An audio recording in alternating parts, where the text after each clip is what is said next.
სამინისტროს ინიციატივა დღევანდელი შეხვედრის შესახებ იყო ძალიან კარგი. სახალხო დამცველი აქტიურად არის ჩართული სხვადასხვა ინიციატივაში, რასაც სამინისტრო ახორციელებს. მათ შორის არის ეკომიგრანტების კანონპროექტთან მუშაობა, რომელსაც ჩვენ აქტიურად ვიყავით ჩართული და ასევე ჩვენი შენიშვნები და რეკომენდაციების ძირითადად იზიარებს სამინისტრო. დღევანდელი შეხვედრაც ვფიქრობთ, რომ მისასალმებელი არის. გქონდა ძალიან კონკრეტული ასევე რეკომენდაციები და შენიშვნები. ვფიქრობთ, რომ მომავალში სამუშაო რეჟიმში ეს ჩვენი რეკომენდაციები გათვალისწინებული იქნება სამინისტროს მიერ. ასევე შევთანხმდით იმაზე, რომ სახალხო დამცველის აპარატი, ისევე როგორც არასამთავრობო ორგანიზაციები მონაწილეობას მიიღებენ უშუალოდ კომისიის მუშაობაში, რომელიც ეკომიგრანტებისთვის საცხოვრებელი სახლების გადაცემის საკითხს განიხილავს, რაც ასევე პოზიტიურად ფასდება ჩვენი მხრიდან და მომავალშიც თანამშრომლობას ვგეგმავთ სამინისტროსთან და მნიშვნელოვანი არის ეს ურთიერთთანამშრომლობა ორივე მხარის მხრიდან.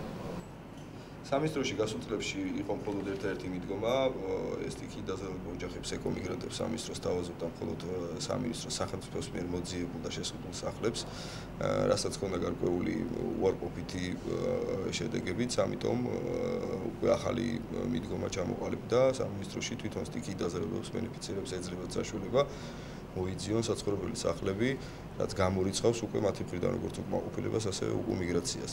აღნიშნული მიმართულებით სამინისტრო ორი კვირის განმავლობაში განახორციელა საკმაოდ სერიოზული სამუშაო, მიღებული იქნა 1800-მდე განაცხადი, რომლის შერჩევაც და პირველადი კულების დაწერაც მოხდება აგვისტოს ბოლოსათვის და გამარჯვებულ 40-მდე ოჯახს მიეცემა საშუალება მათ თვითონვე მოიძიონ საცხოვრებელი სახლი, რასაც შემდგომში შეისყიდით სახელმწიფო.